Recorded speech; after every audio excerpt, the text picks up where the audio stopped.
Kabanata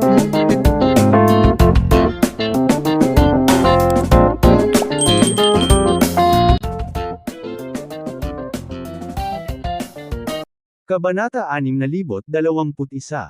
Sa isang estado ng pagkabigla, dali-dali niyang sinigaw si James, "James, ang aking Genesis power ay selyado na. Napakataas ng pagtatanim ni Rebella. Kailangan mong maging lubhang maingat." Nang marinig ang babala ni Truett, tinitigan ni James si Rebella. Tapos, pumikit ang mga mata niya. "Handa ka na ba sa wakas na kumilos? Mukhang alam mo na ang lahat." Tinaya ni Rebella si James ng may interes.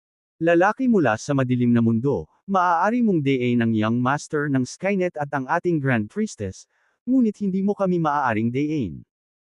Sa palagay mo, ang pagtatago ng iyong pagkakakilanlan at paglusot sa Timea sect ay makakatulong sa iyong makalusot ng hindi napapansin."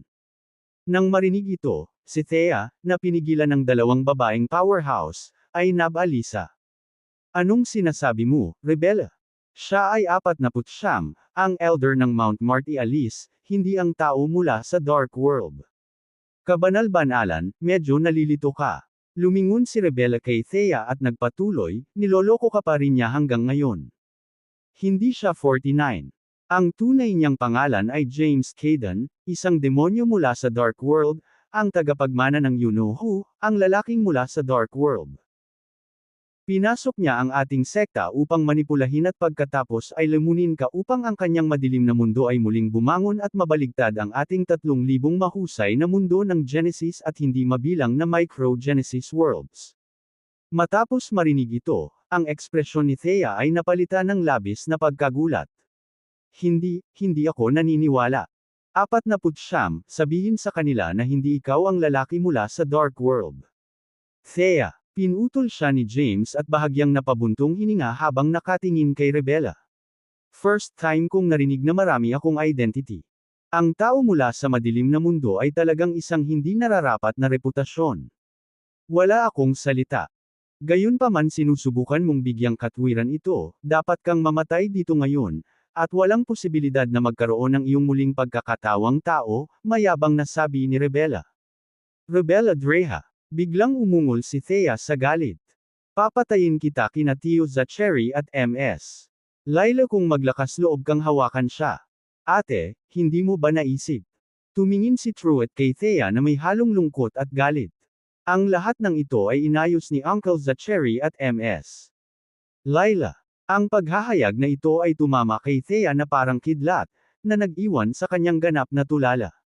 Hindi niya inasahan na ang kanyang pinaka-respetadong Tito Zachary at MS. Layla ay gagawa ng kasuklam-suklam na gawain. Kalmadong tumingin si James kay Rebella. "Parang hindi maiiwasan na maglaban tayo ngayon. Bago ang labanan, maaari mo bang sagutin ang isang tanong para sa akin?" "Oo naman." Bahagyang tumanggo si Rebella. "Sa buhay man o kamatayan, sisiguraduhin kong naiintindihan mo ng malinaw." Dahan-daang nagtanong si James, "Sa iyong lakas at pamamaraan, palagi mong tinatrato ang mga buhay na nilalang ng madilim na mundo ng walang awa at hindi kailanman nagpakita ng awa. Dahil pinaghihinalaan mo na ako, bakit hindi ka kumilos sa Timea sect? Bakit bigyan ako ng napakaraming mapagkukunan ng paglilinang upang maabot ang kaharian na ito?" Magandang tanong iyan, malamig na sagot ni Rebella. "Ang aming sekta ay palaging naghahangad na makuha ang mga puso at isipan, kahit na mula sa mga demonyong tulad mo mula sa madilim na mundo. Inaasahan ng aming leader ng sekta na lutisin ang kasamaan at puot sa inyong mga puso ng may mabuting kalooban, na aakay sa inyo sa tamang landas. Gayunpaman, palihim mong pinaalis ang 3 pang demonyo mula sa madilim na mundo bago ang Forla trial, na nangangahulugang wala kang pakinabang. Alam na alam ng sect leader na ang pagtrato sa iyo ng mabait ay walang saysay. Tinahak mo na ang landas na walang balikan. Sa pamamagitan lamang ng pagkamatay at pagpuksa sa iyong kaluluwa masisiguro namin ang kapayapaan at katahimikan ng 3,000 na dakilang mundo ng Genesis at hindi mabilang na mga micro-Genesis worlds." Napahagalpak ng tawa si James sa narinig. Napakaranggal na pagtatangka na iwaksi ang kasamaan at puot. Lahat kayong mabubuting ginoo ng Timea sect ay talagang mahusay sa paglalagay ng positibong pag-ikot sa inyong sarili. Ang pahayag na ito ay agad na nagpalamig sa ekspresyon ni Rebella. Hayaan mong ibunyag ko ang iyong tunay na layunin. Tinitigan ni James si Rebella. Ang pagpatay sa akin sa labas ng Forlet Land ay nagdulot ng panganib. Nag-alala ka na baka makatakas ako. Kahit na pinatay mo ako, natatakot kang maipanganak akong muli. Pero, iba dito. Sa sandaling patayin mo ako sa Forlet Land, ako ay ganap na malipol, at wala nang pagkakataon para sa akin na muling magkatawang tao. Iyon ay kung paano mo madaling maalis ang tinatawag na gulo. Hindi napigilan ng mukha ni Rebella ang tensyon. Dahan-dahan niyang itinaas ang kanyang kamay, at pinalibutan ng marilag na Genesis power ang braso niya. Ngayong nalantad ko na ang tunay mong mukha, may balak ka bang kumilos? Napapikit si James. Sapat na ang sinabi mo. Puno ng killing intent ang boses ni Rebella. Panahon na para ipadala ka sa iyong paraan. Maghintay.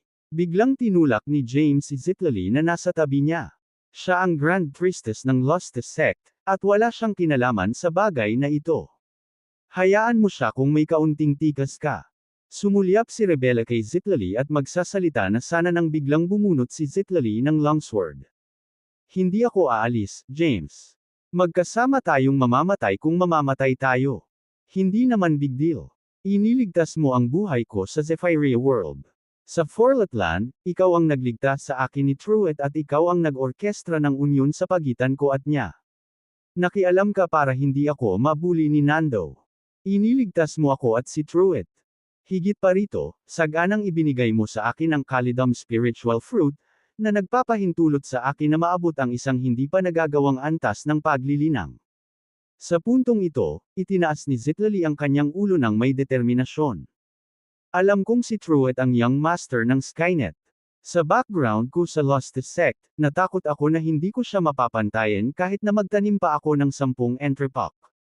Dahil ipinagkaloob sa akin ang kasal na ito, ako ay lubos na nagpapasalamat. Ngayon, tatayo ako kasama mo sa hirap at ginhawa, sa buhay at kamatayan. Pagkasabi nito, lumuluhang tumingin siya kay Truett. Darling, hindi ako makakapunta para makipagkita sa iyo kay Mr. Yegor ng Skynet. Humanap ka ng mas better sa akin. Dahil doon, lumundag siya patungo kay Rebella gamit ang kanyang espada. Sa isang iglap, isang malakas na puting sword energy ang bumaba. Gayunpaman, walang kahirap-hirap na sinalo ito ni Rebella sa pagitan ng kanyang dalawang daliri. Nalinlang ka ng husto, Grand Priestess ng Lostes Sect. Damn! Akmang sasalakayin na niya si Zitlali, biglang nag-iba-iba ang buong espasyo, na sinundan ng napakalaking lakas ng Martial's combat form.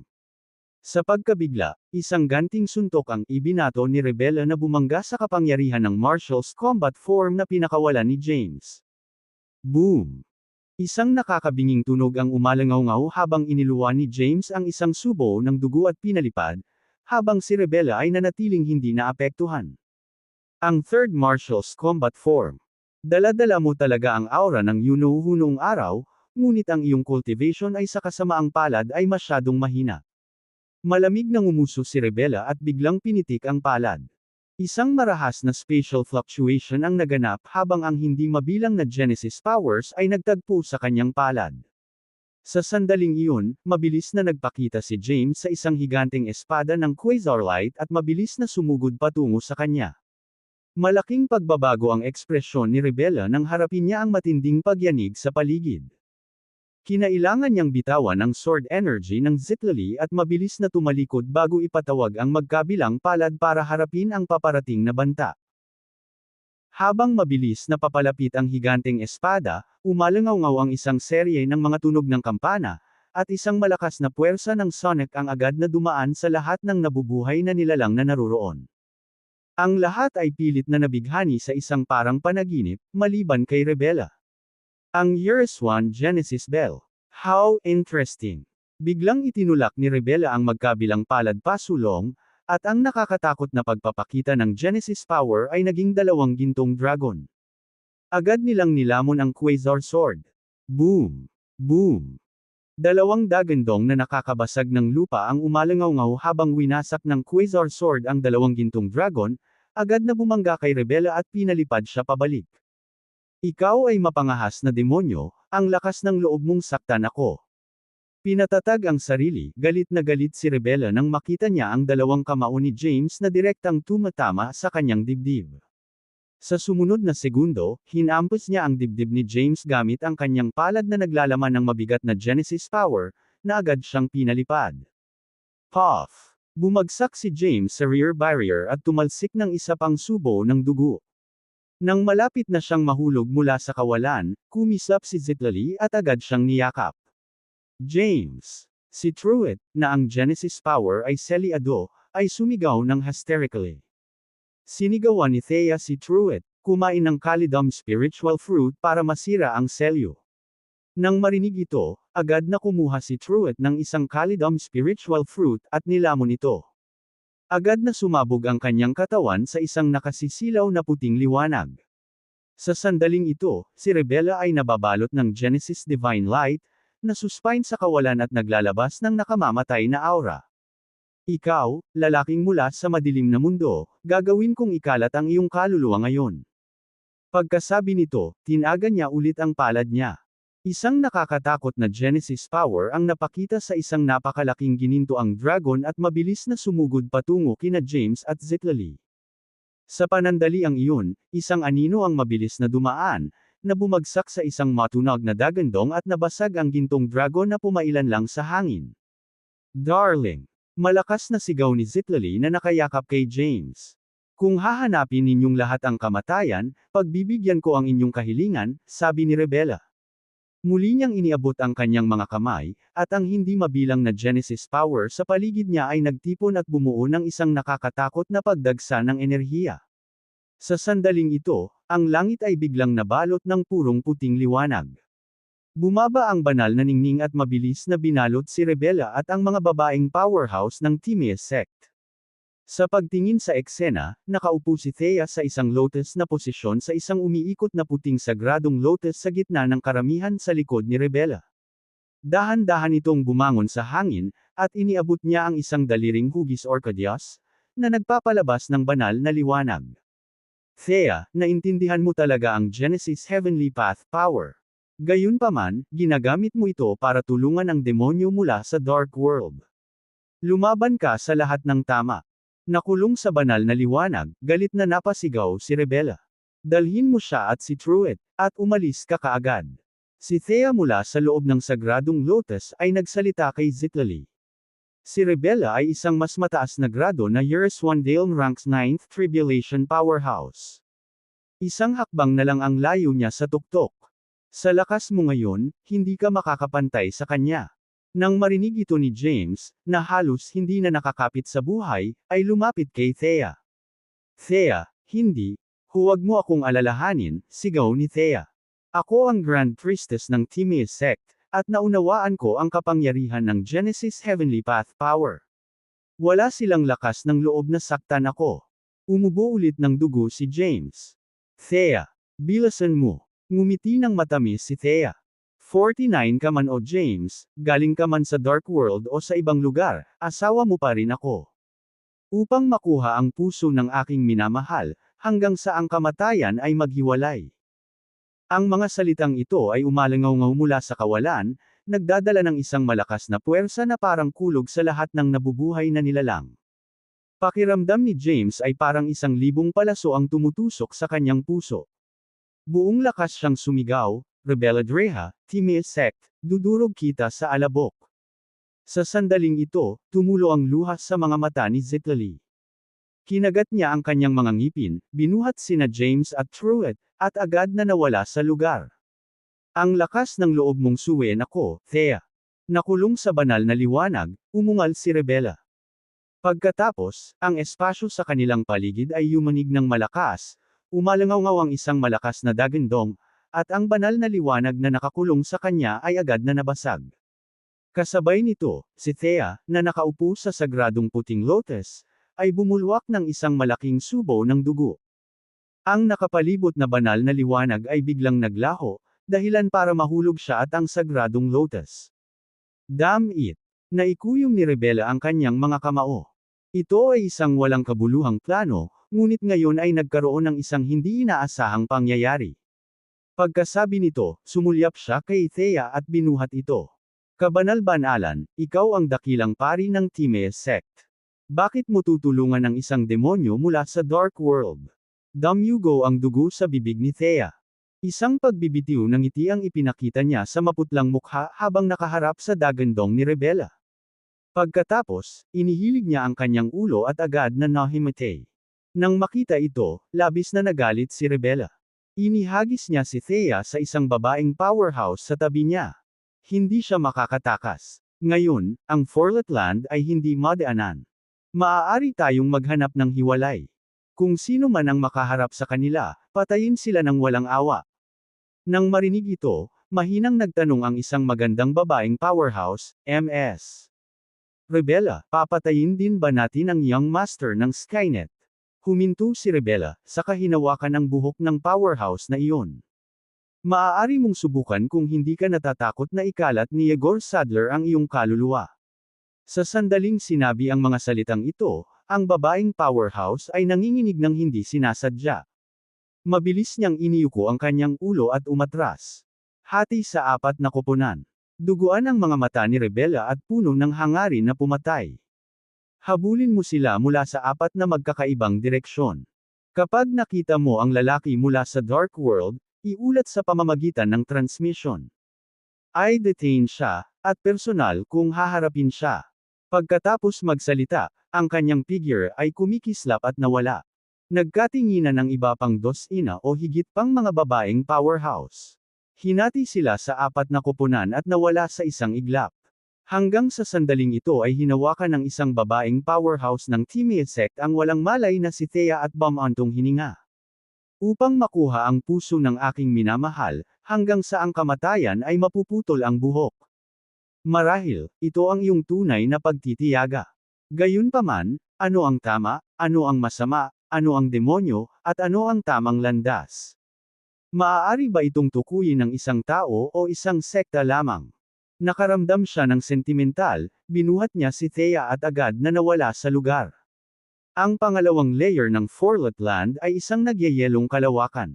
Nagsagawa si Zitlali ng ilang libong agarang paggalaw, dinala sina James at Truett sa isang hindi pinangalanang lokasyon. Sa pagtingin sa malawak na kaputian sa paligid, si Zitlali ay may maputlang mukha at humihingal dahil sa pagkaubos mula sa sobrang pagkonsumo ng Genesis power. Nagtamo siya ng matinding pinsala sa loob sa panahon ng paghaharap kay Rebella, bagamat mas mabuti ang kalagayan niya kaysa kina James at Truett, na ang mga katawan ay halos nawasak. Tumigil ka sa pagtakas, Zitlali. Nang malapit nang mag-collapse si Zitlali ay pumasok sa kanyang tenga ang mahinang sigaw ni James. Paglingon niya, nakita niya si James na nakahiga sa stretcher, dahan-daang itinaas ang itim na glove sa kaliwang kamay nito. Maya-maya pa, isang kulay abong ilaw ang kumislap, at ang itim na guwantes ay naging isang malaking kampana. Unti-unti itong bumangon at lumawak hanggang sa nagmistulang isang bundok na nababalutan ng yelo, mabilis na bumalot sa kanilang tatlo. Hindi nagtagal, lumitaw ang ilang babaeng powerhouse ng Timaeus sect. Huminto sila sa kinaroroonan ni James at ng iba pa, maingat na pinagmamasdan ang kanilang paligid. Sa sandaling ito, isang magandang babaeng powerhouse ang naglabas ng nagniningning na bola ng enerhiya. Ang Mirrorless Tracker ay nagpapakita na ang lalaki mula sa Dark World ay nasa malapit. Paano sila nawala bigla? Hanapin natin kung saan-saan. Nang marinig ito, ang iba pang mga babaeng powerhouse ay nagsimulang kumilos ng hiwalay. Ang powerhouse na may hawak ng energy ball ay tumingin sa bundok na nababalutan ng yelo. Kasabay nito, nasaksihan ni Zitlali ang eksena sa loob ng bundok. Kinakabahan, hinawakan niya ng mahigpit ang kanyang longsword, pinananatili ang isang handalabaang poster. Relax, Zitlali. Ito ang Years 1 Genesis Bell, ang pinakamataas na kayamanan na natitira mula sa nakaraang panahon. Maaari nitong itago ang lahat ng ating mga aura. Si James, na nagpapagaling sa kanyang mga sugat habang nakaupo sa isang lotus position, ay mahinang pinaalalahanan. Lumingon si Zitlali, tensyonado pa rin, at nagtanong, James, may detect ba nila tayo ng malapitan? Malamang hindi nila kaya, marahan na napabuntong hininga si James. Maliban na lang kung personal na dumating si Rebella, dahil nakikita niya sa pamamagitan ng ilusyon ng Years 1 Genesis Bell. Kahit na, hindi sila makakalusot. Dahil doon, sa wakas ay nakahinga ng maluwag si Zitali. James, grabe ang sugat mo. Dapat mong kunin ang Calidum Spiritual Fruit. Sa una ay nilayon kong hintayin ang ikatlong kapigatian ng Year Swandail rank na ubusin ito at pagkatapos ay direktang sumulong sa Fifth Tribulation. Huminga ng malalim si James. Ngayon, wala akong choice kundi gawin ito ng maaga. Hindi ko alam kung kamusta na si Thea. Pagkasabi noon ay kumuha siya ng Calidum Spiritual Fruit at nilamon iyon. Sa isang iglap, 2 gintong ilaw ang kumislap sa kanyang katawan. Isang malakas na Genesis power ang kumalat sa buong lugar, at ang kanyang bitik na ginintoang katawan ay agad na naayos. Kumislap ang kanyang Zen, at lumitaw sa kanyang paligid ang isang makapal na Genesis shield. Hindi lamang ganap na gumaling ang kanyang mga pinsala, ngunit ang kanyang paglilinang ay mabilis ding umabot sa ikatlong kapigatian ng Year Swandail rank mula sa First Tribulation. Kasabay nito, nadama ni James ang isang makabuluhang pagbuti sa kanyang ginintoang katawan, buto, dugo, at kaluluwa. Bagamat hindi pa niya naaabot ang kaharian ng Year Swandail rank, napakalakas na niya. Pagmulat ng kanyang mga mata, sinulyapan niya si Truett sa tabi niya. Sinakta ni Truett si Rebella para iligtas siya, at karamihan sa kanyang laman ay nawasak. Siya ay nangangailangan ng agarang pagpapagaling at paggaling. Sa kabutihang palad, mayroon siyang ilang matataas na Genesis core, ngunit oras lang ang kulang sa kanya. Kaya naman, itinaas ni James ang kanyang kamay para balutin ang Zitali at Truett sa isang time formation. Itinuro niya, tumuon sa pagpapagaling. Huwag kang mag-alala sa ibang bagay. Naramdaman ni Zitali na mabilis na lumipas ang oras, kaya mabilis niyang nilamon ang isang high-grade core at sumama kay Truett sa pagpapagaling at pag-iisa. Sa sandaling ito, nakipag-ugnayan si James kay Lysia sa pamamagitan ng sound transmission. Maaari ko bang patayin ang nasa itaas na grado ng Year Swandail ranks 9th Tribulation Powerhouse ngayon? Hindi, tiyak na sagot ni Lysia. Bakit? Kumunot ang noo ni James. Nakalaban ko na si Mr. Zurd, na nasa mababang baitang Year Swandail ranks 9th Tribulation gamit ang aking komprehensibong lakas sa pakikipaglaban noong ako ay nasa Year Swandail ranks 5th Tribulation. Hindi tayo maaaring magkaroon ng buto na pumili sa ganitong paraan, mahinang sabi ni Lysia. Ang kakayahan mong talunin si Mr. Zurd ay nagkataon lang. Ginamit niya ang kanyang kalamangan sa laki ng hindi makatarungan, at kulang siya sa katwiran. Ang kanyang pagkakasala ay humadlang sa kanya na lumabas ng todo sa harap ng mga buhay na nilalang sa Timaeus sect. Kung hindi, hindi ka magkakaroon ng pagkakataon laban sa kanya kahit na ang iyong mga buhay na nilalang sa Year Swandail ranks 3rd Tribulation at ang peak Year Swandail ranks 8th Tribulation. Kalimutan ang tungkol sa paggamit ng Year Swan Genesis Bell para talunin siya. Sa pagsasalita, muling bumantong hininga si Lysia, ngayon, kailangan mong harapin ng mag-isa ang isang mas mataas na grado ng Year Swandail ranks 9th Tribulation Powerhouse. Hindi ito isang bagay na maaaring tumbasan ng swerte o pagkakataon. Makakagawa ito ng malaking pagkakaiba. Anong ibig mong sabihin? Tanong ni James. Panahon na para turuan ka sa mga dibisyon sa loob ng Year Swandail rank. Matamlay na sabi ni Lysia. Nakapasa ka sa Year Swandail rank. Kaya, pamilyar ka sa konsepto ng Fall 6 at Real 3 Tribulation. Oo, nagtanong si James, may katulad ba ang Year Swandail rank? Sa sandaling iyon, nagsalita si Hemera, may False 5, Real 6, at Formidable 7 Tribulations. Ang mga pagkakaiba sa pagitan ng mga grado ay hindi magagapi, ang rurok ng ikasyam na kapigatian ay nangingibabaw, at ang matinding peak na kwasi ay nasa sarili nitong liga. Nagulat si James nang marinig iyon. Paano mo ito binibigyang kahulugan? Blubbermouth, ngumuso si Lysia. Halika at magpaliwanag. Walang masabi si Hemera.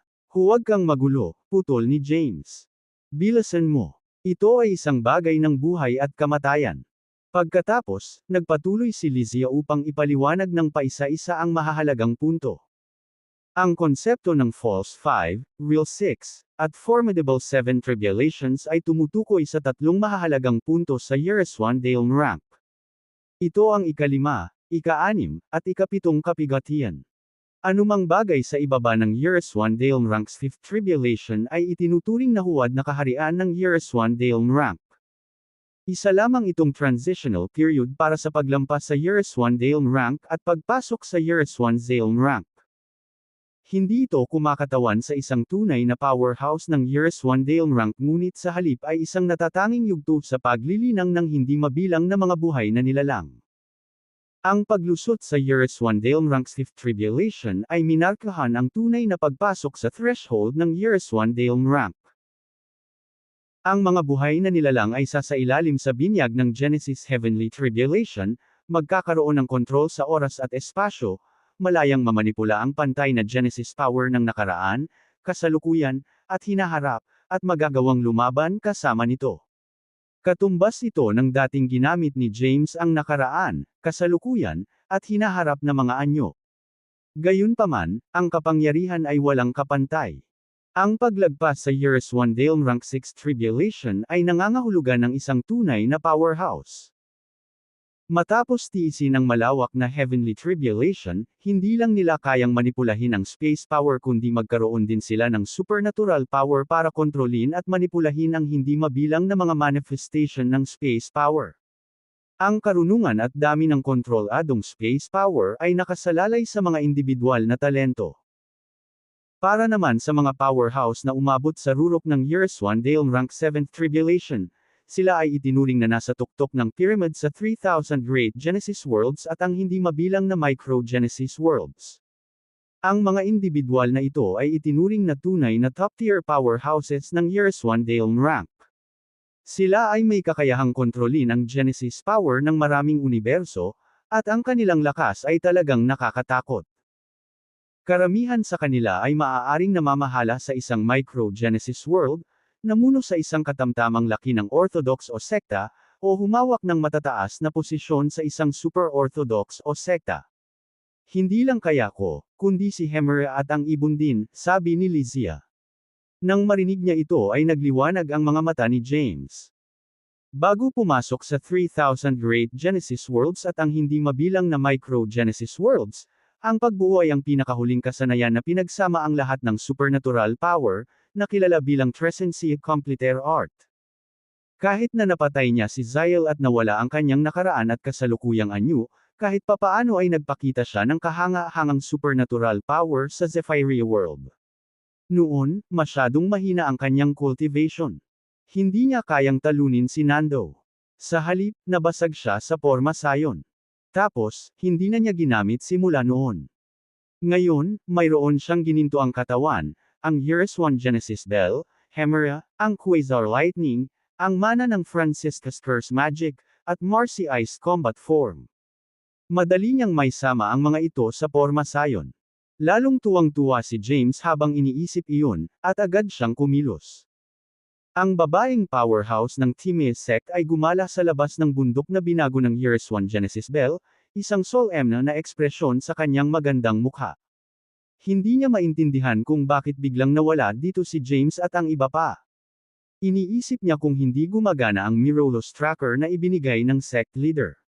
Maya-maya, sunod-sunod na bumalik ang mga babaeng powerhouse ng Timea sect na naghanap sa paligid. Bumalik silang lahat na walang dala. Walang saysay ito. Kumunot ang noo ng nangungunang powerhouse.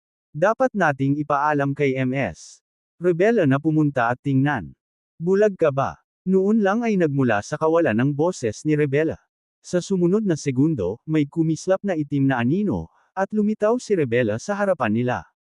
MS. Rebella. Ang nangungunang powerhouse ay nagmamadaling sumaludo kasama ang iba pa. Malamig na bamantong hininga si Rebella habang nakatingin sa makapal na bundok na nababalutan ng nyebe sa kanyang harapan. Itinaas niya ang kanyang kamay, at isang malawak na Genesis power ang lumabas. Sa matunog na kampana ng isang kampana, ang bundok na ipinakita ng Years 1 Genesis Bell ay agad na nagsiwalat ng tunay na anyo nito, na bumubuo ng isang malaking kulay abong kampanilya. Ang lahat ng mga powerhouse ay nanginginig ng sabay-sabay sa ilalim ng malalim at nakakakilabot na tunog ng kampana. Hindi nila akalain na may ganoong bagay sa harapan nila. Ang Years 1 Genesis Bell. Bulalas ng nangungunang babaeng powerhouse. 49, madiin na sigaw ni Rebella. Sa tingin mo ba wala akong magagawa sa'yo kung sa Del ka nagtatago? Pwede mong subukan, matandang bruha. Sa sandaling ito, ang boses ni James ay nanggaling sa loob ng Years 1 Genesis Bell. Nagalit si Rebella nang tawagin siyang matandang mangkukulam. Buong lakas niyang hinampas ang kampana. Sa isang iglap, ang malawak at marilag na Genesis power ay pumutok sa kampana, at isang kakaibang kulay abong liwanag ang pumutok. Pagkatapos, biglang tumalbog ang nakakatakot na puwersa, na agad na pinalipad si Rebella at ang mga babaeng powerhouse ng Timaeus sect. Maliban kay Rebella, sunod-sunod na bumuga ng dugo ang iba pang mga powerhouse, na ang bawat isa ay mukhang kilabot. Gayunpaman, mas nagalit si Rebella. Muli siyang hinampas ng palad. Boom! Ang isa pang matunog na tunog ng kampana ay umalangaw-ngaw, at ang kulay abong ilaw sa Years 1 Genesis Bell ay muling lumundag. Sa pagkakataong ito, mas malakas ang rebound force, dahilan para lumipad muli si Rebella pabalik. Humagalpak ng tawa si James sa loob ng Years 1 Genesis Bell. Matandang bruha, basagin mo kung may lakas ka ng loob.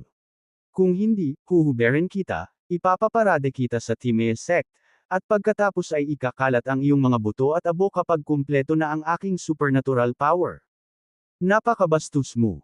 Umabot sa sukdulan ang galit ni Rebella.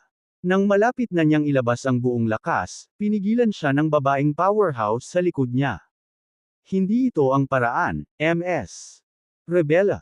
Ang Years 1 Genesis Bell ay isang self-preservation artifact na naiwan mula sa nakaraang panahon. Kahit na ang sect leader ay hindi ito kayang basagin. Ang pagpilit ay magbabalik lamang. Habang nag-aapoy ang kanyang mga mata, inikot ni Rebella ang kanyang ulo. Wala na ba tayong magagawa sa kanya? Bueno, hindi naman masamang bagay iyon, buntong hininga ng nangungunang babaeng powerhouse. Ang utos ng sect leader ay bitag siya sa pangalawang layer ng Forlet Land hanggat maaari. Sa madaling salita, na-anticipate na ng sect leader na hindi namin siya mapapatay. Kahit na hindi natin siya mapatay, ang Galitwind dito ay gagawin siyang walang kaluluwa at magkakawatak-watak kapag nagsara ang teleportation formation sa Forlet Land. Nabawasan ng husto ang galit ni Rebella matapos marinig ang mga salita ng babaeng powerhouse. Pagkatapos, tumingin siya sa napakalaking Years 1 Genesis Bell na may hinanakit sa kanyang mga mata. Anong tusong sorrow? Ito ang pinakamalaking panghihinayang sa buhay ko na hindi ko siya mapatay. Ms. Rebella. Ang nangungunang babaeng powerhouse ay yumuko at nagsabi, ngayong nakikipagdigma na tayo sa bagong alyansa at kulang sa 9th Tribulation Powerhouse, hindi na kailangang manatili ka rito. Kasama natin, hindi siya makakatakas. Nang marinig ito, unti-unting ipinikit ni Rebella ang kanyang mga mata. Tama ka. Nahuli ko ang young master ng Yoki sect. Ang teleportation formation sa unang layer ay magagamit na ngayon, at ibabalik ko ang Grand Priestess para harapin ng sect leader. Gayunpaman, mag-ingat kayong lahat. Ang demonyong ito ay tuso at mapanlinlang. Huwag kang magpapaloko sa kanya. Sisiguraduhin ko ang iyong walang hanggang kapahamakan kung may nangyaring kapabayaan. Ang nangungunang babaeng powerhouse ay yumuko bilang pagkilala. Habang papaalis na si Rebella, bigla siyang nagsalita sa malamig na tono, para masigurong walang pagkakamali, hindi mo dapat isiwalat ang impormasyong iniwan ko. Sa ganoong paraan, mananatili siyang maingat. Nang matapos ang kanyang mga salita, itinaas niya ang kanyang kamay, at binalot ng napakalaking harang ang Years 1 Genesis Bell. Pagkatapos, sumigaw siya, napaka-quitter mo, 49. Talagang ikinahihiya mo ang Yunuhu mula sa Dark World. Pumulupot ka lang sa kampanang ito. Habang nagtatagal ka, mas matagal akong maghihintay, hanggang sa iyong pagkalipol. With that, nawala siya sa isang iglap. Sa pagmamasid sa matalinong si Rebella, ang nangungunang babaeng powerhouse ay nagwagayway ng kanyang kamay, at kasama ang iba pang mga powerhouse, muli nilang pinalibutan ang kampana.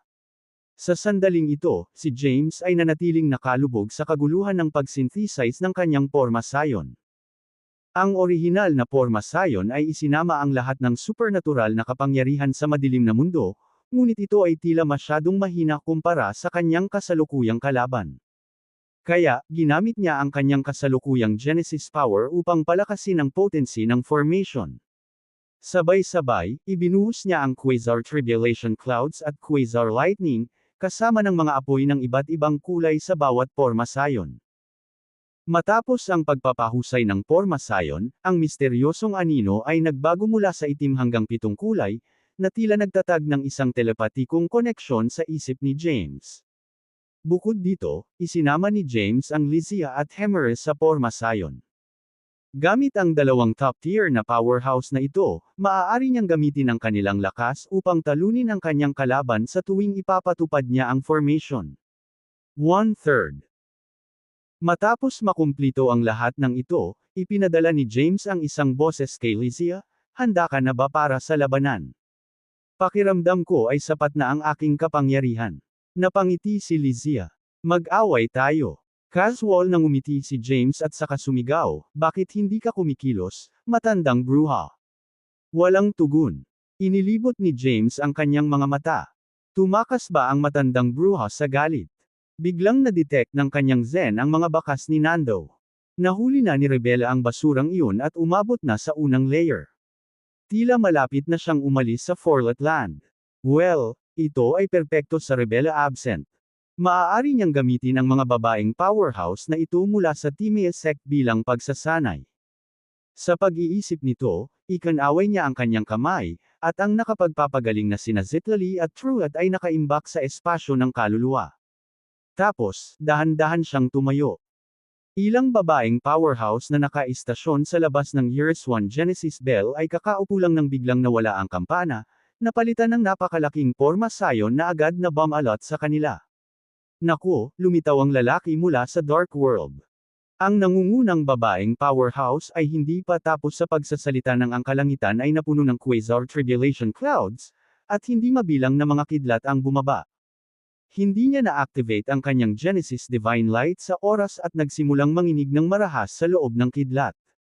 Kasunod nito, ang porma sayon sa ilalim niya ay nagbago at nag-apoy ng nagliliyab na wraith flame na mabilis na tumupok sa kanyang katawan.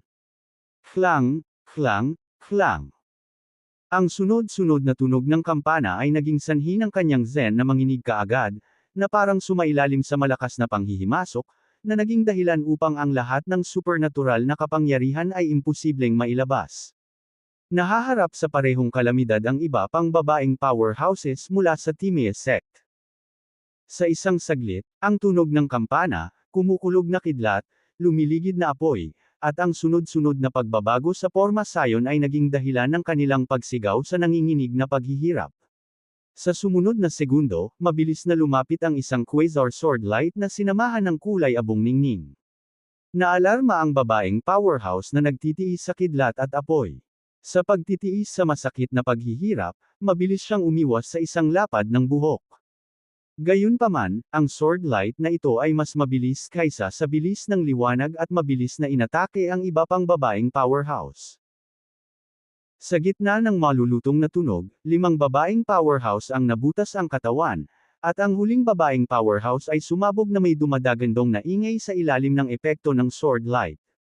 Sunod, naramdaman ng nangungunang babaeng powerhouse ang isang napakalaking masamang kapangyarihan na dumarating sa kanya. Paglingon niya, nakita niya ang isang hindi malinaw na figure na humahampas sa kanya ng espada. Matapang na demonyo. Sa isang dagandong, hinampas niya ang isang malawak na Genesis Divine Light upang basagin ang figure. Sinamantala ang pagkakataon, mabilis siyang lumukso sa hangin at pinaandar ang kanyang Genesis Divine Light. Noon lang naging matatag ang sitwasyon.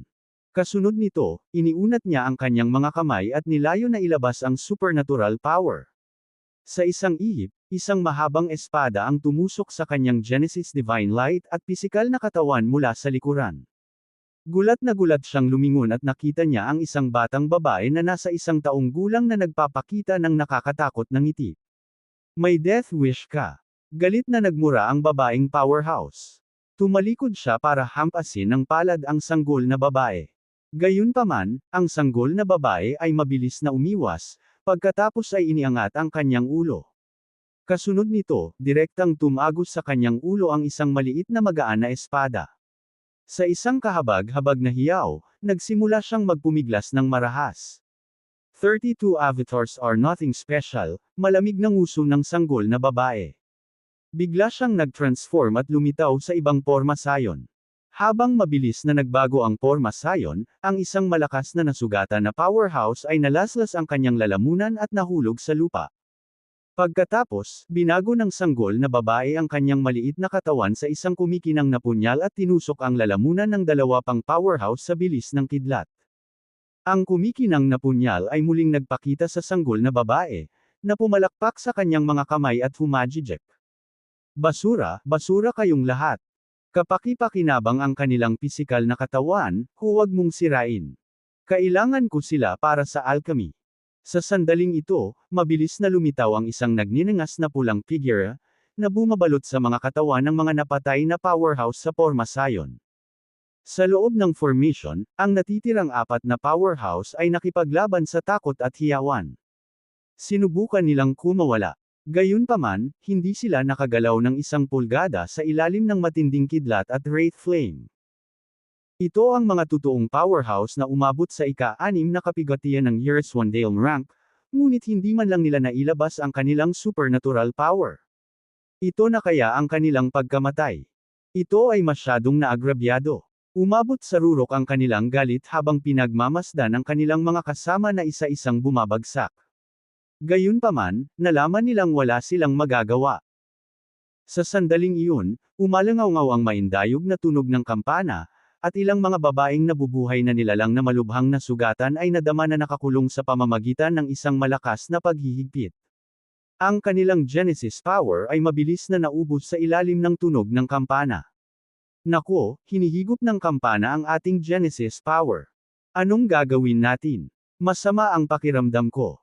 Iligtas mo kami, MS. Seisha. Sa sandaling ito, isa pang powerhouse sa ibang porma sayon ang nakarinig ng mga sigaw ng tulong mula sa kanyang mga kasama at nakaramdam ng labis na pagkabalisa. Gayunpaman, wala siyang magawa. Sa ilalim ng tunog ng kampana, naramdaman din niya ang kanyang sariling Genesis power na mabilis na nauubos. Sa gitna ng pagkabalisa, nakita niya ang isang figure na nagliliwanag ng nakasisilaw na quasar light, nakaupo sa isang lotus na posisyon sa kawalan ng porma sayon na dahan-daang papalapit. 49, hindi ko inaasahan na magiging napakalakas mo, galit na sigaw ng nangungunang babaeng powerhouse. Wala kaming hinaing sa iyo, bakit mo? Walang mga hinaing. Nagbel si James habang nanunuya.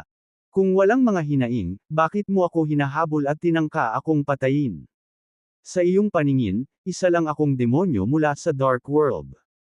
Well, hayaan mong ipakita ko sa iyo kung ano ang hitsura ng isang tunay na demonyo. Tinaas niya ang dalawang kamay habang nagsasalita. Sa isang iglap, isa pang barrage ng quasar lightning ang bumagsak. Sa tunog ng Years One Genesis Bell, ang mga nakulong na powerhouse ay nagpalabas ng masakit na hiyawan, at ang nakikitang daloy ng kanilang Genesis power ay hinihigop ni James. Habang tumindi ang gininto ang ningning ni James, lumakas ang hadlang sa gilid ng formation upang pigilan ang mga powerhouse na ito na makatakas. Sa sandaling ito, ang pagmamasid mula sa langit ay nagsiwalat ng isang mahiwagang eksena. Sa lupang may nyebe, isang napakalaking porma sayon ang patuloy na nagbago. Ang bawat parisukat ng porma sayon ay naglalaman ng pinaghalong quasar lightning at wraith flame. Sa biglaang pagtunog ng kampana, ang hindi mabilang na mga demonyo sa malawak na mundong may nyebe ay naglabas ng mababang dagandong at pagkatapos ay nahulog sa ulirat. Para bang ang buong ikalawang antas ng Forlet Land ay na-freeze sa oras, at lahat ay nasuspend. Ang eksenang ito ay nagpatuloy sa mahabang panahon, na may dalawang napakalaking heavenly tribulations na kumikislap sa kalangitan bago ang tunog ng kampana ay unti-unting huminto, na naging dahilan upang mawala ang napakalaking porma sayon sa isang iglap. Sa pagtingin sa eksena, nakaupo si James sa isang lotus na posisyon na nasuspine sa hangin. Ang kanyang mahabang buhok ay hindi naabala ng hangin, bahagyang nakapikit, at ang kanyang buong katawan ay nagniningning ng 7 kulay na gintong liwanag, nakahawig ni Brahma. Sa lupa sa ilalim niya, 5 babaeng powerhouse ang halos hindi humihinga, gusot at ganap na hubad. Nagpakita sila ng isang kaawa-awang tanawin. Ikalimang kapigatian ng Years One Dale rank.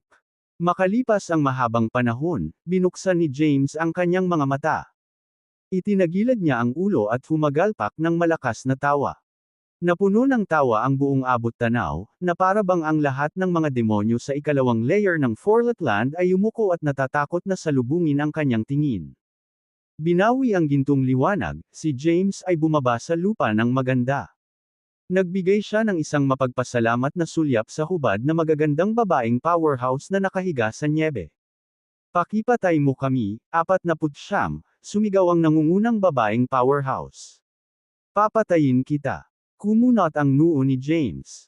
Hindi ako ganoon kalupit. Maganda kayong lahat, at ang aking mga kapatid ay nangangailangan ng mga asawa. Sa pamamagitan nito, itinaas niya ang kanyang kamay, at isang serye ng masalimuot na mga inscription ang bumaril patungo sa mga powerhouse. Nanatiling mahigpit ang ekspresyon ni James habang pinakikinggan niya ang mga sigaw ng mga powerhouse ng Timaeus sect. Gamit ang isang kamay na nakagapos sa likod, tumangala siya sa walang laman na nyebe. Ang Porma Sion ay binago at na-upgrade para magkaroon ng kapangyarihang patayin ang mga powerhouse ng 6th Tribulation ng Years One Dale rank. Gayunpaman, ginawa ni Lizzie at Hemera ang labanan na medyo mas brutal. Hindi tiyak kung siya ay nasa panig ng katwiran o hindi, alam lang ni James na siya ay totoo sa kanyang sarili. Hindi siya sumalungat sa kanyang budi, hindi nang aapi sa mahihina o natatakot sa pang-aapi, at hindi natatakot sa anumang mapaghamong mga kalagayan. Ang kanyang orihinal na intensyon ay nanatiling malinaw mula nang tumuntong sa landas ng paglilinang. Hindi siya nagpatinag sa kabila ng maraming paghihirap. Hindi siya magiging isang taong nagpapatawad sa lahat ng mga kaaway sa pangalan ng virtuous faction. Hindi rin niya ipagwawalang bahala ang buhay ng hindi mabilang na mga nilalang at walang ingat na papatayin ang mga inosente para sa pansariling pakinabang. Iginagalang niya ang lakas, nilabanan ang kapalaran, at sumulong ng walang takot. Pagkaraan ng ilang sandali, tumigil ang mga hiyawan sa likod ni James, napalitan ng 5 babaeng powerhouse na nakaluhod sa nagyayelong nyebe. Mukha silang magulo ngunit ngayon ay nakadamit na. Para kay James, napunta sila mula sa paghamak sa galit, pagkatapos ay kawalan ng kapangyarihan, at sa wakas ay sa pagpapasakop. Para silang nakaranas ng hindi mabilang na mga panahon ng pagdurusa. Ngayon, hinihintay nila ang hatol ni James. Si James ay nagsalita ng hindi ibinaling ang kanyang ulo, ano ang matuwid, ano ang masama, ano ang liwanag, ano ang kadiliman. Sa mga salitang ito, ang 5 nakaluhod na powerhouse ay nagtaas ng kanilang mga ulo sa pagkamangha. Galing ako sa Dark World, ginagawa ba akong demonyo niyan? Lumingon si James at tumingin sa kanila. Itinuring ka bang matuwid dahil lamang sa isinilang ka sa 3,000 dakilang mundo ng Genesis at sa hindi mabilang na mundo ng Micro-Genesis?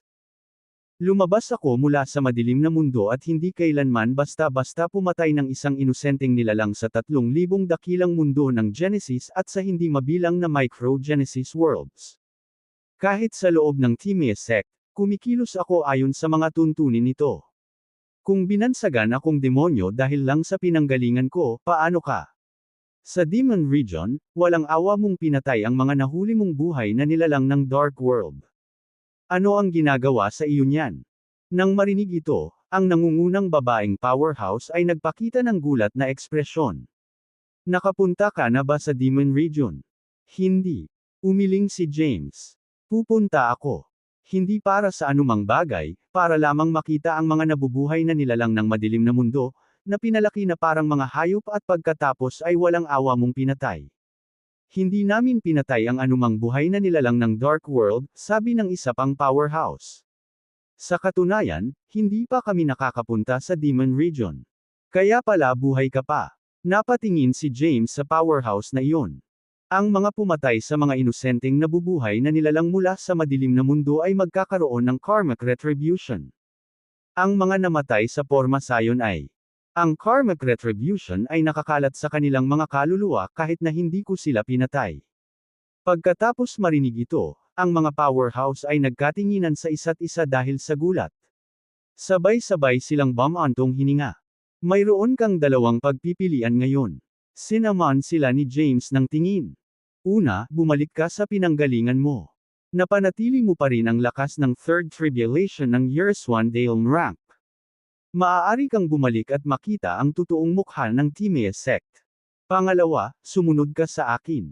Tingnan kung ang isang buhay na nilalang na tulad ko mula sa madilim na mundo ay kasing duguan at mabangis na sinasabi ng iyong mga tsismis.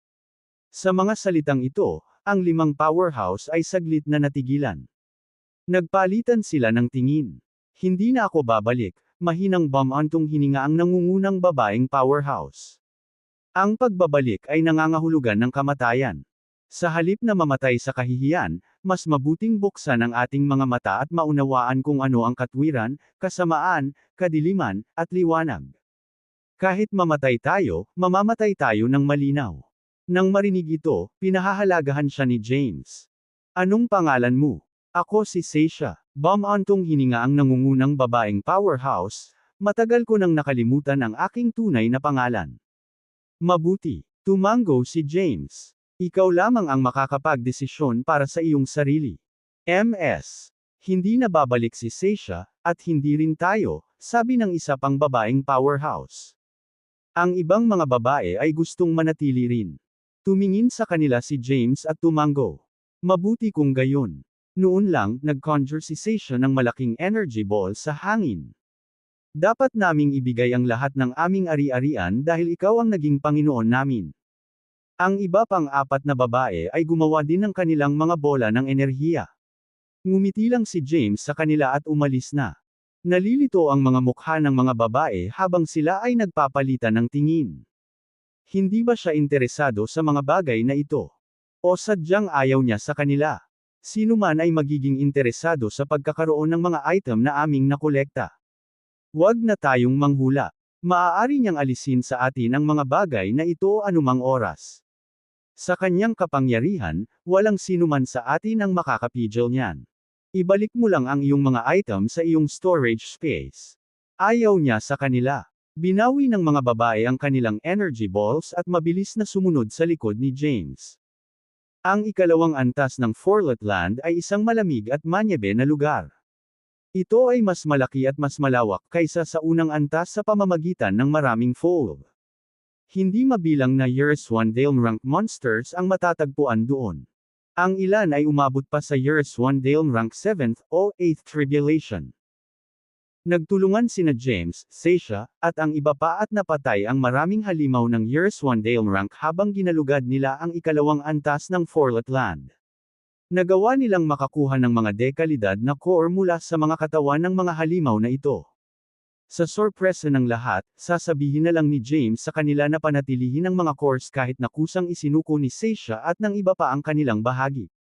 Matapos ang tila mahabang panahon, sa wakas ay dumating ang kanilang grupo bago ang isang mataas at marilag na tore na gawa sa yelo. Ang 5 babaeng magsasaka na iyon ay tumangala sa makintab, masalimuot na disenyong megastructure. Nararamdaman din nila ang napakaraming Genesis aura na nagmumula sa tore. Naniniwala ako na ito ang Bromelier Tower. Bahagyang kumunat ang noo ni James. Talagang palihim si Zachary. Sinadya niyang ipahiwatig ang maling direksyon sa mapa. Ibinaba ni Seisha ang kanyang tingin. Para sa Master, ang Forlet map ay ginagamit dito. Naglabas siya ng isang kumikinang na bola ng enerhiya. Ito ang Mirolos Tracker, isa ito sa mga kayamanan na pag-aari ng Timaeus sect. Kung mayroon kang Forlet map, maaari mong tingnan ang iyong lokasyon sa pamamagitan ng Mirolos Tracker. Walang pakialam na sumagot si James, alam ko. Nanlaki ang mata ni Seisha. Pagkatapos, iniabot niya ang energy ball kay James. Gayunpaman, hindi kinuha ni James ang item mula sa kanya. Tinitigan niya ang Bromelier Tower. May alingaw-ngaw na ang Bromelier Peel ay nakaimbak sa tuktok ng tore na ito. Sinasabi nila na ang isang tao ay maaaring mapahusay ang iba't ibang aspeto ng kanilang katawan at makakuha ng mga bagong kasanayan sa lagdas sa pamamagitan ng pagkain ng tabletang iyon. I wonder kung totoo ba ang chismis. Totoo naman. Tumango si Seisha. Gayunpaman, wala kaming kung ano ang kinakailangan upang talunin ang mga tagapag-alaga na hayop ng Bromelier Tower. Nagtaas ng kilay si James. Mga hayop na tagapag-alaga. Ang Guardian Beast ay 2 Ice Dragon. Kinaikit ni Seisha ang kanyang mga mata. Ang antas ng kanilang kapangyarihan ay nagbabago ayon sa paglilinang ng naghamon. Ito ay kapareho ng mga heavenly tribulations. Natahimik si James. Ipinaliwanag nito kung bakit hindi sinubukan ni Rebella na sakupin ang Bromelier Tower, sa kabila ng kanyang pambihirang kakayahan at kapangyarihan. Kailangan niyang dumaan sa isa pang karanasan na katulad ng heavenly tribulation kung pumunta siya rito. Pinaplano mo bang kunin ang kayamanan mula sa tore, guru? Curious na tanong ni Seisha. Kailangan kong subukan ito, kahit papaano. Napatingin si James sa mga babae. Lahat kayo ay nasa third tribulation ng years 1 Dale rank, kaya tumayo kayo.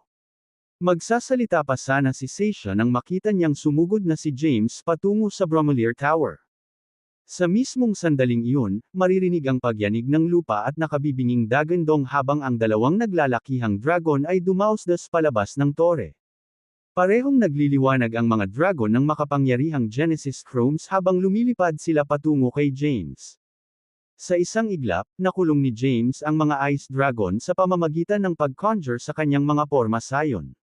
Sa loob ng ilang segundo, maraming kakaibang bloke ang nabuo mula sa porma sayon ni James na nakapalibot sa mga dragon. Ang Quasar Lightning ay nahulog mula sa langit at tumama sa mga Ice Dragon sa susunod na sandali. Sabay-sabay, maraming kulay na apoy ang ginawa sa bawat bloke na nakakabit sa mga dragon. Sa ilalim ng patuloy na pag-atake ng kidlat at apoy, ang mga dragon ng yelo ay napaatras at umungol sa galit. Hinulat ng mga dragon ang kanilang mga katawan habang sinusubukan nilang humawak laban sa mga pag-atake. Hoy! May mga dragon dito! Excited na sigaw ni Lizzie habang nagmaterialize sa isa sa mga porma sayon ni James. Tumalon siya sa ulo ng Ice Dragon at mahigpit na hinawakan ang mga sungay nito. Sumunod naman si Hammer at Palm Atong sa ulo ng isa pang Ice Dragon. Ang mga Ice Dragon ay nagpaikot-ikot at umuungal ng galit na galit habang sinusubukan nilang alisin sina Lizzie at Hammer na nakaupo sa kanilang mga ulo. Sa kabila ng kanilang pagsisikap, ang dalawang espiritong iyon ay tila napakasaya. Samantala, nabuo ni James ang Quasar Sword Energy at dahan-daang naging anyo ng isang malaking espada.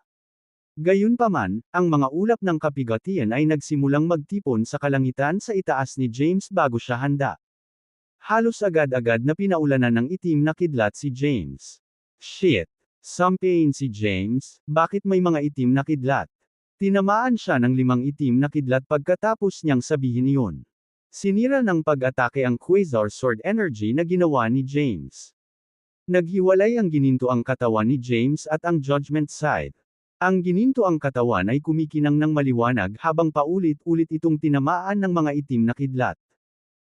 Kasabay nito, ang mga Ice Dragon, na may dala-dalang Lizzie at Hammer, ayon sa pagkakasunod-sunod, ay nagawang makawala mula sa mga porma sayon at lumipad pataas sa mga ulap ng kapigatian. Ipinadala ni James ang kanyang boses sa dalawang espiritu, Lizzie. Hammer. Panatilihing abala ang mga dragon. Iinom ako ng tableta. Pagkatapos, nag-transform si James sa isang stream ng makulay na liwanag at bumaril patungo sa tuktok ng Bromelier Tower. Nang makapasok na siya sa loob ng tore, nakita ni James ang isang asul na butil, na kasing laki ng kamao, na lumulutang sa hangin. Ang butil ay nag-radiated ng magandang asul na liwanag at napakaraming Genesis power. Tinitigan ni James ang Bromelier Peel na may bilugan na mga mata.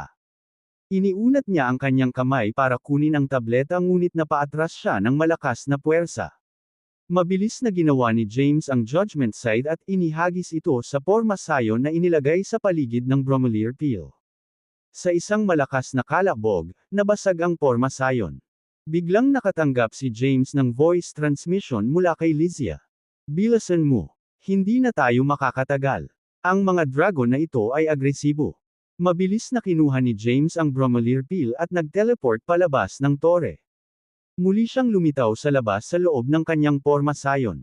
Sa sandaling iyon, ang dalawang Ice Dragon na iyon ay nagpakawala ng malalim na dagandong. Agad na nabasag ang porma sayon ni James. Pagkatapos, ang mga Ice Dragon ay nag-transform sa dalawang itim na kidlat at bumaba kay James.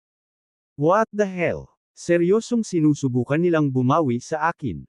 Si James ay sumigaw ng mga salitang iyon ng galit na galit.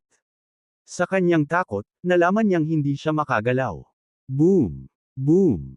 Sa wakas ay tumahimik muli matapos ang mga tunog ng mga pagsabog ay hamina.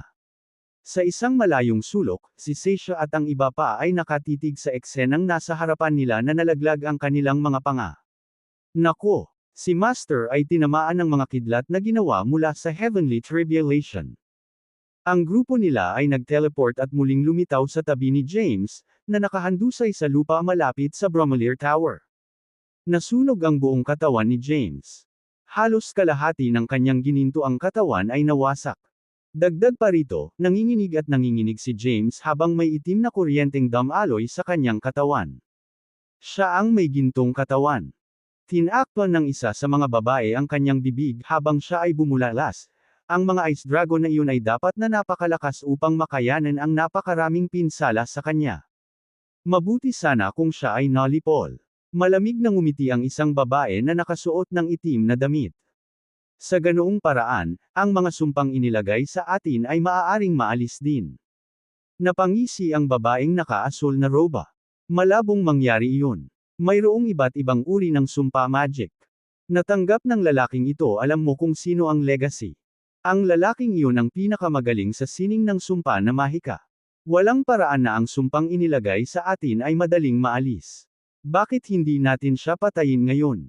Iminungkahi ng isang babaeng nakasuot ng puting damit, kapag wala na siya, hindi na mahalaga kung nakatali pa rin ang sumpa sa ating katawan. At saka, nakita ko na uminom siya ng Bromelier pill. Maari na nating kunin ang mga gamit niya kapag namatay na siya. Baka magamit natin ang mga item na iyon para makabalik sa 6th Tribulation ng Yearswan-Dale rank. Nagkaroon ng biglang katahimikan habang nagpalitan ng tingin ang mga babae matapos marinig ang mga salitang iyon. Napatingin si Seisha sa babaeng nakaputing roba. Nawala ka na ba sa isip mo, Rosalie? Ako ay ganap na matino, sabi ni Rosalie Berthold sa malamig na tono. Gusto mo bang gugulin ang natitirang bahagi ng iyong buhay na inutusan ng isang malademonyong lalaki, si Seisha? Agad namang pinabulaanan ni Seisha, hindi niya kami pinilit na manatili. Pinili ninyong lahat na manatili sa inyong sariling kagustuhan. Wala kaming ibang pagpipilian. Ngumuso si Rosalia. Aalisin sana niya ang sumpa kung talagang gusto niyang iligtas tayo. Dagdag pa ng babaeng nakaitim na roba, tama. Sinusubukan niya tayong subukan. Tiyak na i-activate niya ang sumpa magic kung pipiliin naming umalis. Ang mga tusong taong ito mula sa madilim na mundo ay tuso at walang hiya. Ang pagpatay sa kanya ang pinakamagandang opsyon natin ngayon. Tama siya. Maari na natin siyang patayin dahil nanghihina na siya, sabi ng babaeng nakaasul na roba, makukuha natin lahat ng gamit niya. Gagantimpalaan din tayo ni Mr. Thornton ng maganda kapag bumalik tayo sa Timea sect. Bakas sa mukha ni Seisha ang hindi makapaniwala. Rosalia, Yena, Zandrai. Hindi ko akalain na magiging ganito ka makasarili. Nakalimutan mo na ba kung paano ka iniligtas ni Master noong muntik ka nang mapatay ng isang Yearswan-Dale ranks 9th Tribulation monster? Hinayaan niya kaming panatilihin ang mga core na nakolekta namin sa aming sarili. At saka, hindi niya kami tinuring na parang mga alipin, pero balak mo siyang patayin ngayon. Hindi ba ito sumasakit sa iyong konsensya? Konsensya ko. Ngumisi ng masama si Rosalia. Pinapatay namin ang mga ganid na ito mula sa Dark World sa tuwing magkakaroon kami ng pagkakataon. Bakit masasakta ng konsensya ko na gawin iyon? Habang sinasabi niya iyon, ginawa ni Rosalia ang kanyang espada. Ang mga babaeng nakasuot ng asul at itim na damit ay gumawa din ng kanilang mga sandata. Sa kabilang banda, nag-teleport si Seisha at muling nagpakita sa porma ni James para protektahan siya sa tatlong babae. Rosalia at ang iba pa ay tumawa ng mapang-uyam habang sinulyapan si Seisha. Seisha, sa tingin mo ba ay nasa iyo pa rin ang kapangyarihan ng ika-6 na tribulation ng Yearswan-Dale rank? Hindi mo dapat kalimutan na pareho ka na namin ngayon. Tama na yan. Huwag kang umarte na parang nakahihigit ka sa amin. Tayong lahat ay nasa 3rd Tribulation ng Yearswan-Dale rank. Sa tingin mo ba ay may pagkakataon ka laban sa aming tatlo na sabay na lumapit sa iyo? Gusto mo bang mamatay sa tabi ng Diablo na iyon mula sa madilim na mundo? Pinaikit ni Seisha ang kanyang mga mata.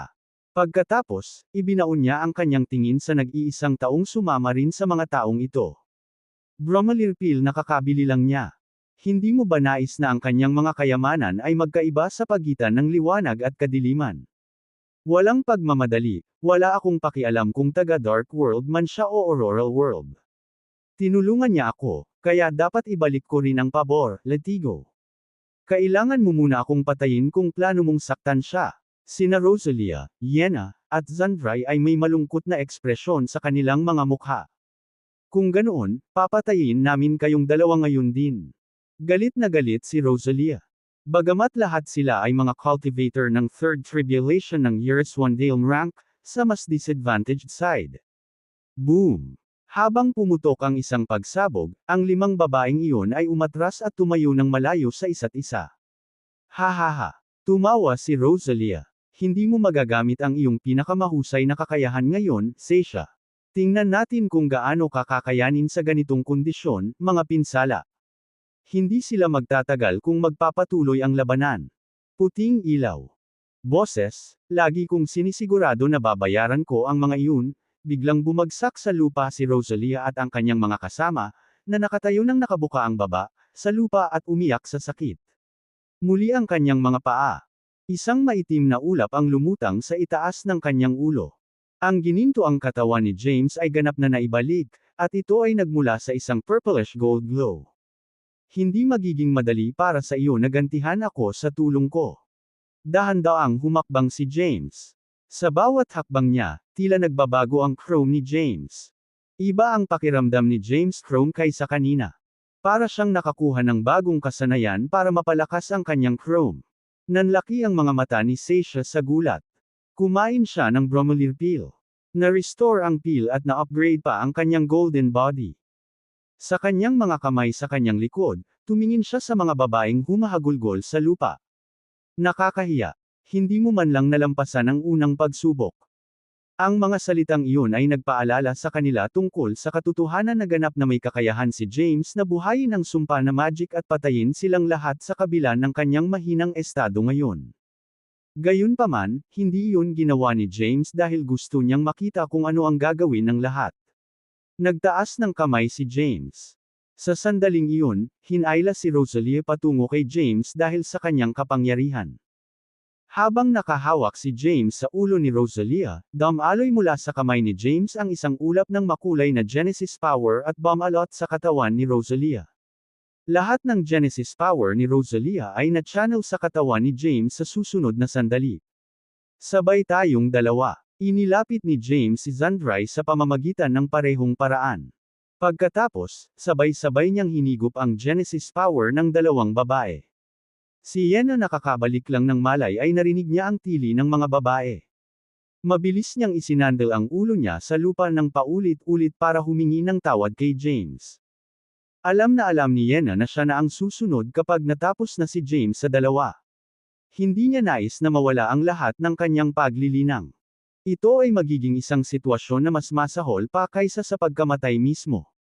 Sa kasamaang palad, sa sandaling nakuha na ni James ang lahat ng kapangyarihan ni Rosalia, nahawakan din niya si Yenna.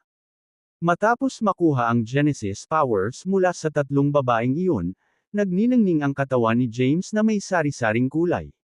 Nagawa pa niyang umabant sa peak ng 5th Tribulation ng Years-One-Dale rank. Ang mga babaeng iyon ay nagmamadaling umatras ng ilang hakbang sa takot. Sa kanilang pagtataka, iniabot ni James ang 2 Calydom spiritual fruits. Mga espiritual na prutas ng Calydom. Bulalas ni Seisha. Maaari kang magkaroon ng isa bawat isa. Sabi ni James, inalis ko ang bahagi ng iyong kapangyarihan. Ibinabalik ko ang ilang kapangyarihan sa iyo gamit ito. Kailangan mong magtrabaho ng mag-isa upang makabalik sa iyong orihinal na hanay ng pagtatanim. Ang mga prutas. Salamat, Master. Kapwa nila nilunok ang Calydom spiritual fruits pagkatapos sabihin iyon. At Seisha ay natuwa dahil nakita nila kung paano dumami ang kanilang mga chromes. Tinulungan silang tumayo ni James. Tahimik niyang sinabi, kailangan kong magsagawa ng closed-door meditation pagkatapos uminom ng Bromelair Peel. Maghanda kayong dalawa. 2/3. Malapit na tayong pumunta sa ikatlong antas. Umiling si Seisha. Guro, ang ikatlong antas ay maaaring mas mapanganib kaysa sa ikalawang antas. Sigurado ka bang gusto mong pumunta doon? Ipinadala nila si Rebella sa pangalawang antas dati. Ngumisi si James, siguro kung magpapadala sila ng Years 1 Dale Ranks 9th Tribulation Cultivator sa pinakamataas na kanilang kapangyarihan sa ikatlong antas. Ang ika-9 na kapigatian ng rank ay nanganganib na mawala ang kanilang paglilinang tulad nito. Magsasaka sa Forlet Land sa pamamagitan ng paggamit ng Genesis Silang Pills at Essence Genesis Elixir. Gayunpaman, ipinadala kami ng Timaeus dito sa pamamagitan ng Hapontine Passage. Ang Hapontine Passage. Nagsalubong ang kilay ni James. Saan ito matatagpuan? Ang Demon Prison, tugon ni Seisha. James ay hindi maiwasang makaramdam ng pag-iingat sa pagbanggit ng Demon Prison. Natutunan ni James ang ilang impormasyon tungkol sa Demon Prison. Ang Demon Prison ay nabuo mula sa 4 na mas maliit na Genesis regions, na ang Had Region, Fiacre Region, Porphyria Region, at Shadrach Region. Ang bawat rehiyon ay binubuo ng bilyon-bilyong universo at pinaninirahan ng daan-daang trilyong nilalang ng madilim na mundo. Isang Years 1 Dale Ranks 9th Tribulation Cultivator ng mas mataas na baitang ang hinirang na mga siwa sa mga bagay sa mga rehiyong ito. Bukod doon, si Rebella ay ang tagapag-alaga ng rehiyon ng Had. Isa rin siya sa 8 pinakamahusay na manlalaban na naglilingkod sa ilalim ni Layla. Gayunpaman, ang rehiyon ng Had ay hindi eksaktong ginamit upang pigilan ang mga nilalang ng madilim na mundo. Sa halip, ito ay isang lugar kung saan matatagpuan ang hindi mabilang na mga sipi na tinatawag na Had Passages. Ang mga sipi na ito ay nag-uugnay sa Demon Prison sa iba't ibang mundo at kaharian. Ang Hapontine Passage ay isa sa mga Had Passage na ito, at ito ay isang shortcut patungo sa ikalawang antas ng Forlet Land. Gayunpaman, ang Hapontine Passage ay napuno ng iba't ibang hindi inaasahang bagay at panganib. Maaaring makatagpo ng mga sinaunang selyo at mga inscription, ang mga kaluluwa ng mga patay na magsasaka, at nakamamatay, mabangis na hangin doon. Madali silang mapatay. Gayunpaman, nagawa ni Rebella na pamunuan ng isang malaking grupo ng mga Years 1 Dale Rank Cultivator sa pamamagitan ng Hapontine Passage sa pamamagitan ng paggamit ng lihim na sining ng Timaeus Sect. Gayun din, natanggap nila ang ilan sa Genesis Divine Light ni Layla para sa proteksyon. Gayunpaman, nawalan sila ng higit sa 40 magsasaka habang dumadaan sa daanan. Hindi naiwasang mamangha si James sa kung paano determinado ang Timaeus Sect na alisin siya. Handa pa silang isakripisyo ang napakarami nilang mga tauhan. Pagkatapos ng maikling paghinto, nagtanong si James, bukod kay Rebella, ano ang pinakamataas na ranggo ng cultivation sa mga cultivator ng iyong grupo na nakapasok dito? Hindi namin alam kung sigurado. Napatingin si Seisha kay James. Sa pagkakaalam ko, si Elder Layla ay may 2 Years 1 Dale Ranks 9th Tribulation Cultivator na namumuno sa 2 grupo ng mga cultivator sa loob at ibaba ng Years 1 Dale Ranks 8th Tribulation ng hiwalay. Bagaman matagumpay na nakarating dito si Rebella, wala kaming ideya kung ang isa pang pinuno ay nakarating ng ligtas sa Hapontine Passage. Pagkaraan ng ilang sandali ng pagsasaalang-alang, itinaas ni James ang kanyang kamay at ginawaran ang Years 1 Genesis Bell. Malaki ang kampana para matakpan silang tatlo. Pagkatapos, nag-transform ito sa isang bundok. Kung gaano kabilis ang paggalaw ng oras sa loob ng pagbuo ng oras. Magsanay tayo pansamantala. Kapag na-enhance ko na ang aking golden body, lilipat tayo sa ikatlong antas. Umupo si James at pumikit. Closed door meditation. Samantala, sinuri ni James sina Zitlali at Truett sa kanyang soul space. Pareho silang halos ganap na gumaling. Ang mga sugat sa katawan ni Truett ay halos wala na. Sa isang sulok sa timog silangan, ang inilipat na Calidum spiritual tree ay wala pang namumulaklak. Gayunpaman, unti-unti itong nagpapakita ng mga palatandaan ng muling pag-unlad. Si Lizia, na tila isang 2 taong gulang na paslit, ay nakaupo sa isang swing na nakatali sa isa sa mga sanga ng puno. Tinutulak siya ni Hemmer mula sa likuran, at mukhang natutuwa silang dalawa. Sa gulat ni James, nakita niya ang isang napakagandang ice tower sa isang sulok ng soul space. Dalawang ice dragon ang lumilipad sa itaas nito. Itim na kuryente ang umagos pataas at pababa sa kanilang katawan. Hindi niya inaasahan na ang kayamanan mula sa ikalawang antas ng Forletland ay naasimilasyon sa kanyang kaluluwa ng napakabilis. Ang mga ice dragon ay ang pagpapakita ng heavenly tribulation na nagdulot ng mga itim na kidlat. Ang kidlat na ito ay maaaring makapinsala sa Genesis Golden Body. Hindi maiwasan ni James na magtaka kung ang ibig sabihin nito ay kontrolado na niya ang heavenly tribulation sa pagkakaroon ng mga bagay na ito ngayon. Siya ay nag-conjured sa kanyang porma sayon. Pagkatapos, binago ni James ang Bromelier Tower upang mabuo ang silang barrier ng kanyang formation. Pagkatapos nito, inilipat niya ang mga ice dragon sa porma sayon. Sa isang iglap, naramdaman ni James ang napakalaking dami ng chrome na nagmula sa formation. Sa himpapawid, ang quasar lightning at black lightning bolts ay ginawa mula sa tribulation clouds. May kabuuang 8 kulay ang mapapansin sa mga kidlat na ginawa. Sa lupa, ang maraming kulay na apoy ay nagninangas na mas malaki at mas maliwanag kaysa dati. Kung babaguhin ni James ang Years 1 Genesis Bell at magdagdag ng isa pang protective barrier sa formation, kahit na ang 9th Tribulation Cultivator ng upper grade na Years 1 Dale rank ay hindi makakalusot sa kanyang formation. Tinawag ni James sina Lysia at Hemera, tumigil muna kayo sandali. Pumasok ka na sa formation. Sa isang iglap, lumitaw sina Lysia at Hemera sa porma sayon at nag-transform sa dalawang bola ng liwanag. Lumipad sila sa paligid ng formation ng ilang beses. Ma'am! Ang kombinasyon ng formation na ito ay medyo disente. Sumang-ayon si Lysia, sa pamamagitan nito, may lalabas namin ni Hemera ang 20% ng aming mga kapangyarihan at mapatay ang mga cultivator ng 6th Tribulation ng Years 1 Dale rank. Kumusta naman ang mga nasa ikapitong kapigatian? Bahagyang kumunat ang noo ni James. Ibang antas ang kapangyarihan ng mga lalaking iyon. Kinuha ni Lysia ang kanyang orihinal na anyo. Sinabi niya, gayon din, dapat mong pag-aralan ang Amethyst Golden Body at alamin kung paano ayusin ito para sa pinakamabuting epekto. Kung hindi, sayang ang kasanayang iyon. Tumaas ang kilay ni James. Kailangan natin itong ayusin. Sumagot si Lysia, ang bagong upgrade na Golden Body ay maaaring hindi katulad ng orihinal na Golden Body. Kailangan mong ayusin ito upang umangkop sa iyong mga taktika at gawi sa labanan. Inalis ni James ang porma sayon pagkatapos makinig sa payo ni Lysia. Pagkatapos, ibinaling niya ang lahat ng kanyang atensyon sa Amethyst Golden Body. Gamit ang kanyang Zen, inayos muli ni James ang Golden Body at Golden Bones nang naaayon sa pamamagitan ng pagbibigay prioridad sa mga lugar na nangangailangan ng proteksyon o reinforcement. Nagdagdag din siya ng mga kasanayan sa lagda sa ilang mga lugar. Nagbunga ang maingat na pagsasaalang-alang ni James dahil hindi nagtagal ay nakamit ng kanyang Amethyst Golden Body ang ikatlong ranggo ng Golden Body. Sa kanyang kasalukuyang antas ng kapangyarihan, maaaring agad na patayin ni James ang mga cultivator ng 6th Tribulation ng Years 1 Dale rank at mapaglabanan ang mga cultivator ng 7th Tribulation ng Years 1 Dale rank.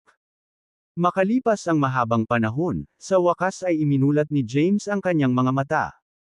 Isang purplish gold light ang bumungad sa kanyang mga mata. Isang napakalaking halaga ng chrome ang nagmula sa Amethyst Golden Body ni James, at siya ay napalibutan ng kidlat ng 8 magkakaibang kulay. Sa kanila, ang kulay itim na kidlat ay malinaw na mas malakas. Kamusta ang iyong pag-unlad? Nasa middle grade Years 1 Dale ranks 5th Tribulation ako, sagot ni Seisha. Ikalimang kapigatian ng ranggo. Panahon na para pumunta tayo sa ikatlong antas. Naningkit ang mga mata ni James. Ipinaalala ni Seisha sa kanya, Guro, wala nang masyadong oras hanggang sa opisyal na sarado ang Forlet Teleportation Formation. Kung tayo ay natigil sa ikatlong antas noon, kailangan nating pumunta, regardless. Ang Timaeus sect ay partikular na naghanda ng bitag na ito para sa akin, pagkatapos ng lahat, putol ni James. Ginawa ni James ang Forlet map at sinuri ang lokasyon ng teleportation formation upang makarating sa ikatlong antas.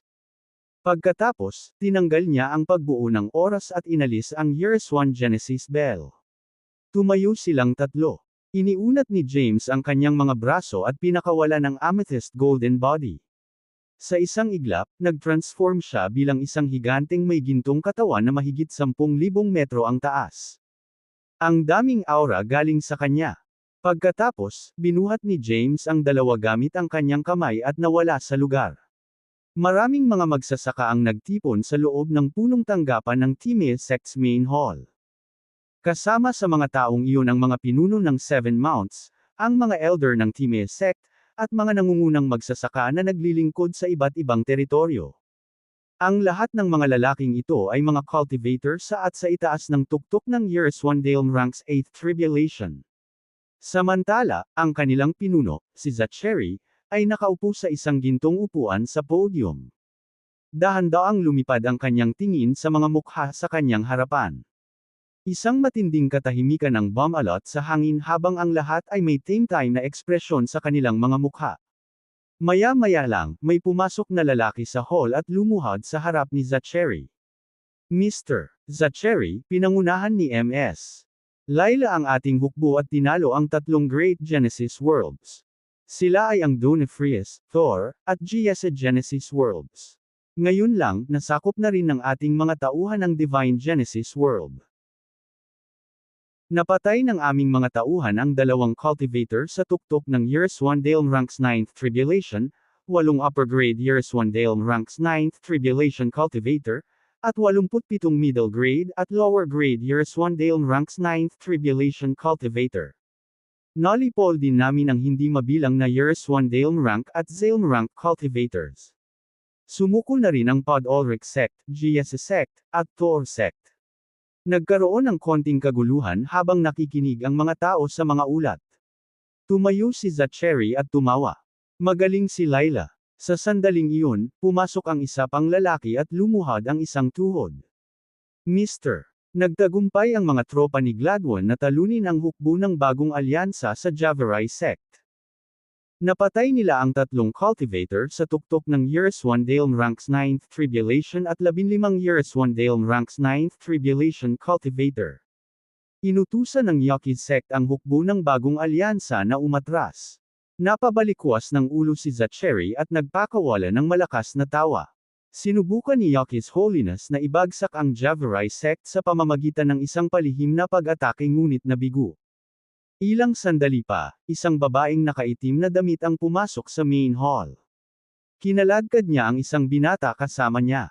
Nagpakitang mahina at walang pagtatanggol ang binata. Huminto ang ginang sa harap ni Zachary. Pagbati, Mr. Zachary. Bahagyang kumunot ang noo ni Zachary habang nakatingin kay Rebella. Bumalik ka na. Nandito ako dahil sa kanya. Itinaas ni Rebella ang lalaki sa pamamagitan ng kanyang kwelyo. Bumaba ang tingin ni Zachary sa mukha ng lalaki. Makalipas ang ilang segundo, nanlaki ang mata niya at nagmamadaling bumaba sa hagdan. Siya si Nando, ang nag-iisang anak ni Yaki's Holiness. Nagulat ang ibang mga magsasaka nang marinig ang pangalan ni Nando. Nahuli niya si Nando Brown.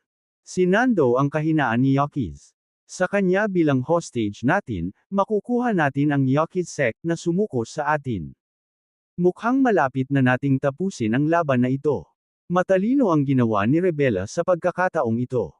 Gaya ng inaasahan sa alagad ni Mr. Zachary. Tinulungan ni Zachary si Rebella na tumayo. Pagkatapos, sinulyapan niya ang iba pang miyembro. Makakabalik na kayong lahat. Dapat mong tiyakin na panatilihin ang mahigpit na seguridad sa iyong mga kaukulang teritoryo. Ang mabibigo sa paggawa niyan ay mapaparusahan ng mabigat. Ang mga miyembro ng Timea Sect ay lumabas kaagad sa main hall. Nang maywan silang mag-isa ay itinuon ni Zachary ang tingin kay Rebella. Maganda ang ginawa mo sa paghuli kay Nando. Gayunpaman, paano mo hahayaang makatakas ang lalaking iyon mula sa Dark World? Napaatras si Rebella at napaluhod. Master, hindi ko hinayaang makawala ang lalaking iyon.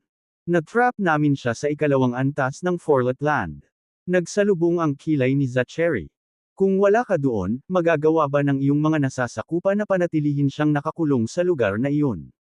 Nagtamo siya ng malubhang pinsala. Namutla ang mukha ni Rebella. Ang Forlet Teleportation Formation ay malamang nasarado sa oras na gumaling siya sa kanyang mga pinsala. Itinaas ni Zachary ang braso at malakas na hinampas sa mukha si Rebella. Bumagsak ang ginang sa sahig. Ano ang sinabi sa iyo ni Layla bago siya umalis? Sumirit si Zachary, ang pagpapanatiling nakakulong sa taong mula sa madilim na mundo ay kasing halaga ng ating digmaan laban sa iba pang mundo ng Genesis. Pero, bumalik ka dahil lang nahuli mo si Nando Brown. Umagos ang dugo sa sulok ng bibig ni Rebella. Medyo inayos niya ang sarili. Master, hindi ako bumalik para lang dalhin si Nando dito. Ano iyon? Napangisi si Zachary. Ito ay ang pari. Nagtaas ng ulo si Rebella. Nagawa na niyang makabisado ang Heavenly Path Power. Lalong lumalim ang pagkunot ng noo ni Zachary. Paano ito posible? Humugot ng mahabang hininga si Rebella. Totoo naman. Nagkaroon ako ng pagkakataon na patayin ang lalaking iyon sa ikalawang antas ng Forlet Land. Gayunpaman, pinakawalan ng priestess ang Heavenly Path Power at nakulong ako saglit. Ginamit ng lalaking mula sa madilim na mundo ang pagkakataong makatakas. Napahawak si Zachary sa kwelyo ng damit ni Rebella. Ang babae ba ay tumakas kasama ang lalaking iyon? Hindi. Umiling si Rebella. Ang kanyang mga kapangyarihan at paglilinang ay mas mababa sa akin. Nagawa kong kumawala mula sa Heavenly Path Power na pumipigil sa akin, at ang priestess ay naapektuhan ng mga kapangyarihang nalihis. Wala siyang malay, at dinala ko siya pabalik sa aming punong tanggapan. Ito ay medyo magandang balita para sa amin. Tumalikod si Zachary at ipinatong ang mga kamay sa likod niya. May tao, ihatid ang aking mensahe ngayon din. Isang lalaki ang sumugod sa bulwagan sa susunod na sandali. Pumunta kaagad sa front lines. Sinimulan ni Zachary nang huminto ang lalaki sa kanyang harapan, sabihin mo kay Mr. Gladwin at Ms. Layla upang ihinto ang lahat ng operasyon ng labanan at bumalik sa punong tanggapan. May importante akong misyon para sa kanila. Yumuko ang lalaki at nagmamadaling lumabas ng bulwagan. Tumayo si Rebella at lumapit kay Zachary. Guro, ang misyon ba ay tungkol sa pagkabisado ng priestess sa Heavenly Path Power? Wala kang kinalaman iyan. Sinaman siya ng tingin ni Zachary. Dapat kang bumalik sa Forlet Land at siguraduhing panatilihin ang taong mula sa Dark World na nakulong doon. Bakas sa mukha ni Rebella ang pagkalito. Guro, delikado sa Forlet Land kapag nagsara na ang teleportation formation. Baka mapatay pa ako sa mabangis na hanging nilikha. Nag-aalala ka na baka mawalan ka ng buhay dahil sa hangin.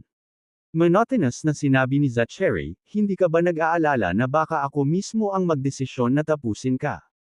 Namilog ang mga mata ni Rebella sa gulat. Hindi niya inaasahan na pipiliin ni Zachary na isakripisyo siya dahil lang gusto niyang mamatay ang lalaking mula sa Dark World. Pumikit sandali si Rebella at huminga ng malalim. Mayroong Yereswandale ranks 9th Tribulation Cultivator sa ikatlong antas.